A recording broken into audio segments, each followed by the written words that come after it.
Graça e paz, minha filha querida, meu filho querido, família dos implantadores da cultura do reino de Deus. Este é o dia de número 5 desta jornada de 12 dias que eu dei o nome de Tudo é Possível ao que Crer. Você crê? Tudo é possível ao que crer. E se creres, verás a glória de Deus. Hoje eu vou estar orando por todos que estão com algum problema que tem a ver com a mente, com alguma doença que tem a ver com a mente. Por exemplo, depressão, crise do pânico, ansiedade, medo. O que é que te prende a nível de mente? Ou você conhece alguém que precisa de cura? Gente que está com depressão, gente que está com síndrome do pânico, gente que está com ansiedade, medo. Você conhece algumas pessoas que precisam de uma cura nesta área das emoções, da mente? Coloca o nome aqui. Se é você, coloca o nome aqui. E deixa eu te fazer um pedido muito especial. Eu quero compartilhar testemunhos aqui. Escreve um testemunho aqui. Eu tenho alguns testemunhos que já estão compartilhando comigo, mas eu quero que você compartilhe o seu testemunho. Você foi curado nesse trabalho que eu faço? Você recebeu um milagre de provisão nesse trabalho que eu faço aqui? Você tem um testemunho para contar do seu casamento, da sua família, da sua filha, do seu filho? Coloque aqui, ok? Fica comigo até o final, porque hoje esta palavra tem a ver com muitos de vocês que me acompanham aqui. Então preste atenção. Vamos para a nossa reflexão de hoje. Certa vez, um membro fiel de uma igreja, homem comprometido e zeloso, começou a pensar que talvez a vida cristã pudesse ser vivida de forma mais independente. Ele questionava se realmente precisava da igreja para manter sua fé. Após um tempo refletindo, decidiu que queria provar que conseguiria sustentar uma vida espiritual sólida sem a necessidade de frequentar os cultos e de se envolver na vida da igreja. Antes de tomar uma decisão, ele foi até o pastor e explicou seus planos, dizendo: "Olha, pastor, acredito que minha fé pode sobreviver sem a igreja. Vou continuar minha caminhada com Deus, mas vou me afastar dos cultos. Vou provar que é possível viver uma vida cristã independente." O pastor ouviu com atenção e respeitosamente disse somente isso: "Estarei aqui quando precisar." Que Deus te acompanhe, meu irmão. No primeiro domingo longe da igreja, o homem sentiu um vazio quando o horário do culto se aproximou. Para tentar preenchê-lo, pegou sua Bíblia, leu alguns versículos, cantou um hino que amava e orou sozinho. A experiência lhe pareceu boa e ele sentiu-se fortalecido em sua decisão. No segundo domingo, a mesma saudade do culto surgiu, mas ele se lembrou de sua convicção. Dessa vez, leu um trecho da Bíblia e cantou novamente, mas a oração foi mais breve e sem o mesmo entusiasmo. Pensou que sua fé não dependia de uma rotina tão rigorosa. No terceiro domingo, ele apenas cantou rapidamente um louvor que lhe veio à mente. Sentiu-se desmotivado em ler a Bíblia e as orações pareciam menos intensas. O culto que ele tanto valorizava estava se transformando em um hábito distante. No quarto domingo, ele se surpreendeu ao perceber que quando chegou o horário do culto, não sentiu a necessidade de fazer nada. Não abriu a Bíblia, não cantou, nem sequer pensou em orar. Sentiu que seu tempo estava livre para outras coisas e uma estranha sensação de indiferença tomou o seu coração. No quinto domingo, sem se preocupar com o horário, decidiu sair para passear, aproveitando o dia como qualquer outro. As orações, os louvores e a leitura da Bíblia já não faziam mais parte de sua rotina. Em pouco tempo, o homem percebeu que o afastamento da igreja havia o distanciado também de Cristo. Quais são as lições que nós podemos aprender com a experiência deste irmão que aos poucos foi se afastando até se tornar um desviado dos caminhos do Senhor. Eu quero que você fique comigo até o final para a gente orar juntos também sobre isso. 7 lições práticas que eu quero extrair desta experiência lamentável. A primeira lição é a importância da comunidade da fé. Preste atenção, a importância da comunidade da fé. A igreja, gente, não é apenas um local para adoração.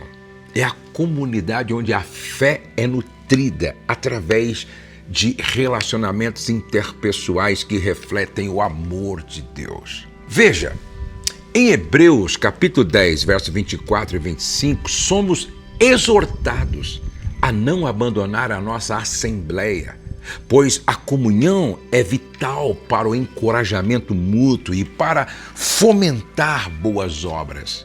Dietrich, no seu texto Vida em Comunhão, enfatiza que a vida cristã é inerentemente comunitária.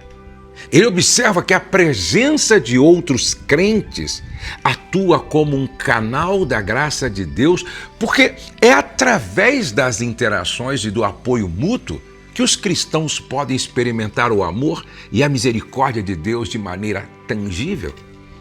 Escute, a igreja oferece suporte emocional e espiritual, ensinando e relembrando seus membros dos valores e ensinamentos cristãos, o que é crucial para enfrentar os desafios da vida. Veja, sem esta convivência, os fiéis podem sofrer de um isolamento espiritual, levando a uma fé enfraquecida. A comunidade, portanto, não só apoia, mas também desafia os indivíduos a crescerem, a servirem e a viverem a sua fé de forma prática no mundo. É imprescindível essa vida em comunidade. A segunda lição que nós aprendemos, a necessidade de uma rotina espiritual. Preste atenção, a necessidade de uma rotina espiritual. Práticas espirituais consistentes como a oração, a meditação, a leitura bíblica são fundamentais nesta conexão com Deus. Em 1 Tessalonicenses capítulo 7, verso 17, Paulo nos exorta a orar sem cessar.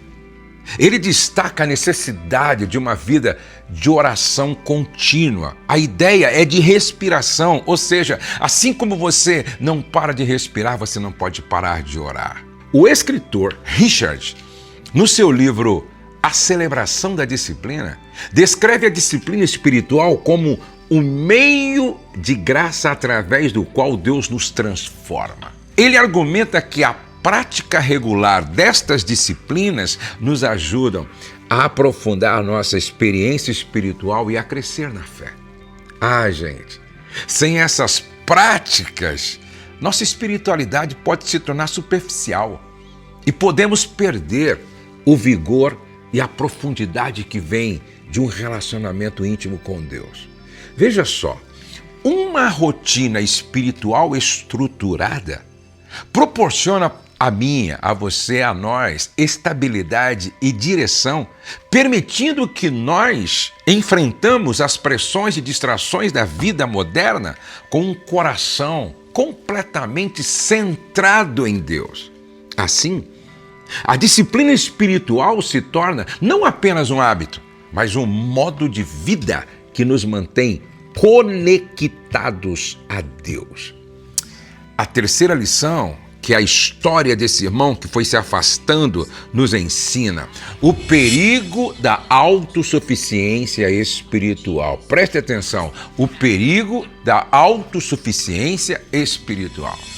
A tentativa de viver a fé de forma independente é uma armadilha perigosa, e como eu gostaria que todos da sua igreja estivessem ouvindo isso. A tentativa de viver a fé de forma independente é uma armadilha perigosa.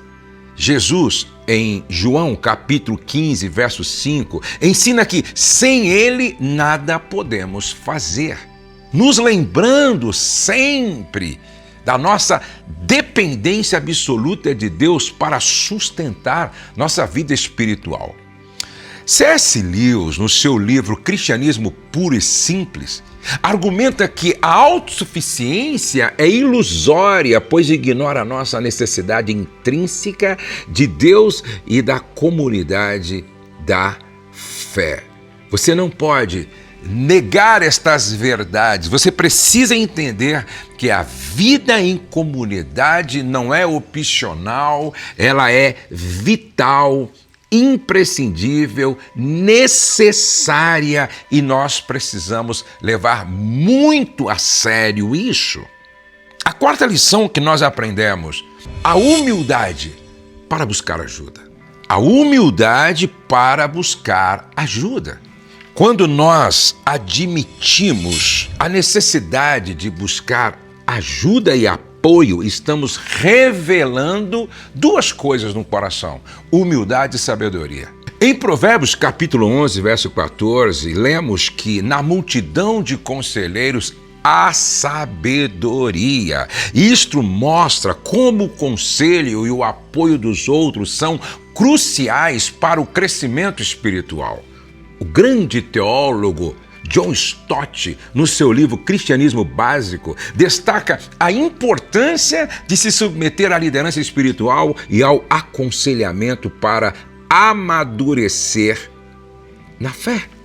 Não crescemos, não avançamos, não florescemos se não houver em nós essa humildade para abraçar a nossa vulnerabilidade e reconhecer nossas limitações, abrindo espaço para que Deus trabalhe através das relações, trazendo cura, crescimento e renovação. Qual é a quinta lição que nós aprendemos? Vigilância contra a indiferença espiritual. Cuidado, esteja atento, esteja atenta. Nós precisamos estar constantemente prestando atenção na vigilância contra a indiferença espiritual. Escute o que eu vou dizer, porque isso é muito sério.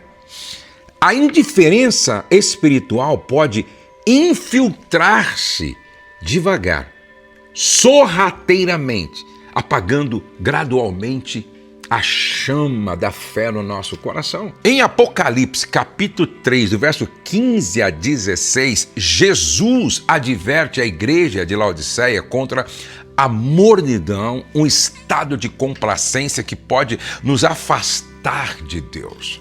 A.W. Tozer, no livro A Busca de Deus, alerta para o perigo de uma fé apática e sem paixão, que leva à estagnação espiritual. Veja, manter-se vigilante e cultivar a fé diariamente é crucial para evitar que a indiferença espiritual nos afaste de nossa conexão com Deus. E é gradual. É devagar. Eu costumo dizer que o diabo não tem pressa. Uma das virtudes do diabo é a paciência. Fique atento, vigilante em relação a isso. Antes de ir para a sexta lição, você já se inscreveu no meu canal? Eu estou falando com todos que me acompanham aqui, me seguem, que nós precisamos alcançar 2 milhões de inscritos para que o YouTube entenda que o nosso canal ele é relevante e ele então vai enviar nossas mensagens para milhões de pessoas. Mas você precisa se inscrever. Aqui embaixo tem um botão, inscreva-se. Clica aí nesse botão, inscreva-se isto. Aí ativa o sininho e vai aparecer a palavra todos. Clica aí. Bom, assim você já faz parte de forma agora definitiva da família dos implantadores da cultura do reino de Deus. E obrigado por isso. A sexta lição. Reconhecendo e aprendendo com os outros. Sim, reconhecendo e aprendendo com os outros. Reconhecer nossas falhas, gente, é um primeiro passo essencial para a restauração espiritual. Aonde não há autocrítica, reconhecimento dos próprios erros, não há transformação, não há mudança. Em 1 de João, capítulo 1, verso 9, somos encorajados a confessar nossos pecados para receber perdão e renovação. Charles Spurgeon, o grande pregador, em seus sermões, frequentemente enfatizava que o arrependimento é fundamental para a renovação espiritual, permitindo-nos realinhar nossa vida com os ensinamentos de Cristo. Aprender com os erros passados e buscar um retorno ao caminho certo demonstra crescimento e maturidade espiritual. Aonde não houver reconhecimento dos seus erros, dos seus pecados, não haverá mudança, libertação e transformação. É preciso haver humildade para reconhecer. A 7ª lição que nós aprendemos, a centralidade de Cristo na vida espiritual. Sim, Cristo no centro. Uma vida cristocêntrica. A história mostra que afastar-se da comunidade pode significar também afastar-se de Cristo. Paulo, escrevendo aos Colossenses, no capítulo 1, verso 17 da carta aos Colossenses, nos lembra que Cristo é quem sustenta todas as coisas, enfatizando sua centralidade em nossa vida espiritual. Martim Lutero defendia que Cristo deve ser o centro de todas as atividades e esforços cristãos. Cristo deve ser o centro. Não é o seu esporte, não é o dinheiro, não é a sua família, não é o seu casamento. Cristo tem que ser o centro de todas as atividades e esforços cristãos. Quando Cristo é o centro, nossa fé é fortalecida e permanecemos firmes, mesmo quando enfrentamos tentações e desafios. Manter Cristo no centro significa buscar sua vontade em todas as áreas da nossa vida, reconhecendo sua soberania e nosso papel como seus seguidores. Esta centralidade nos ajuda a navegar nas complexidades da vida moderna, mantendo-nos encorajados em uma fé robusta e resiliente. Antes de eu concluir e orar, você precisa de ajuda espiritual no seu casamento. Homem, você precisa de ajuda porque não está conseguindo vencer algumas lutas que têm a ver com moral. Mulher, você também está lutando contra pecados de estimação. Por que você não se inscreve para participar de uma das nossas imersões? SOS Casamento Curado, a Batalha de Todo Homem ou a Batalha de Toda Mulher. São várias imersões. Entre em contato conosco, se inscreva para a próxima imersão. Nunca mais sua vida vai ser a mesma. Veja, a tentativa de viver a fé de forma isolada resultou no distanciamento espiritual daquele homem da nossa história no início. O que eu contei para vocês, a experiência daquele irmão que foi se afastando aos poucos, lembra que a vida cristã é vivida em comunidade, onde somos fortalecidos, exortados e capacitados a cumprir a missão de Deus. A igreja não é apenas um local de culto, mas o corpo vivo de Cristo, essencial para o crescimento e a perseverança da fé. Longe do corpo não há vida. Se o meu braço se desconectar do corpo, ele morre, apodrece, acaba. Que possamos valorizar e nos engajar na comunhão dos santos, reconhecendo que juntos somos mais fortes e refletimos melhor o amor de Deus ao mundo. Nós vamos orar. Eu quero orar por você que se afastou. Eu quero orar por você que se desconectou do corpo de Cristo. Eu quero orar por você que não se assenta mais à mesa da comunhão. Você não parou aí por acaso. Deus te ama e está com saudade de você na mesa da comunhão. Por que você não retorna hoje, não volta hoje, não se reconcilia hoje?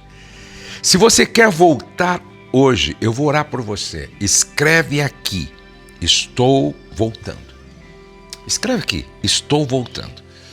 E eu pedi no início para que você colocasse o nome de uma pessoa ou seu próprio nome, se você está com depressão, crise de ansiedade, medo, complexo, Você está com um complexo de inferioridade, o ciúme está acabando com o seu relacionamento, você tem desconfiança de tudo e de todos, você está preso a um trauma, não consegue perdoar, algum problema de ordem emocional. Eu quero orar por você, coloca o nome aqui. Vamos orar. Pai querido e eterno, Pai santo, Pai justo, Pai poderoso, bom é estarmos aqui na Tua presença em oração. Bom é estarmos aqui com os Teus filhos meditando sobre estas verdades, da importância de estarmos conectados, envolvidos com a vida da igreja, conectados ao corpo de Cristo, caminhando na comunidade. Bom é estarmos aqui. Pai, agora eu quero orar por todos que estão voltando para casa hoje. Aqueles que estão voltando para a mesa da comunhão, voltando para a comunidade da fé, voltando para a igreja, se envolvendo com o corpo de Cristo. Perdoa os seus pecados, suas transgressões, suas iniquidades, e nós os recebemos de volta à família dos redimidos pelo sangue do Cordeiro. Agora, Senhor, eu coloco diante de Ti todos os que estão com um problema de ordem mental, com um problema de ordem emocional. Ah, Senhor, eu oro. Eu oro pela mãe, pela filha, pelo filho, pelo marido, pela esposa. Eu oro pelo pastor, pelo amigo. Eu oro aonde houver alguém com depressão, crise de ansiedade, crise do pânico. Onde houver alguém, Senhor, cujo casamento está sendo destruído por causa, Senhor, de um ciúme patológico e doentio. Eu oro para que venha agora cura para as emoções, cura para a mente. Tu és um Deus que sara, que liberta, que restaura. Tu és um Deus que faz mais e que faz além do que nós pedimos ou pensamos. Então age, Senhor, de forma sobrenatural, extraordinária. Eu peço que seja assim, no nome de Jesus. Amém, amém e amém. Deus abençoe você, sua casa e sua família. Nós estamos aqui em 12 dias de oração, intercessão, jejum e clamor. Não perca nem um dia, tá? E coloca o nome de quem precisa de oração, porque está com um destes problemas que eu mencionei aqui. Amanhã eu estarei de volta e eu quero muito que você pegue esse vídeo e mande para 3 pessoas que você ama muito. Aquilo que nos abençoa, a gente precisa compartilhar com outros. Então pega esta mensagem e manda para 3 pessoas que você quer muito bem. Repete comigo: o céu não está em crise, Deus está no controle, nós cremos em milagres e a nossa família está debaixo da graça de Deus. Um beijo no coração de todos os filhos da família dos implantadores da cultura do Reino de Deus e até o nosso próximo encontro.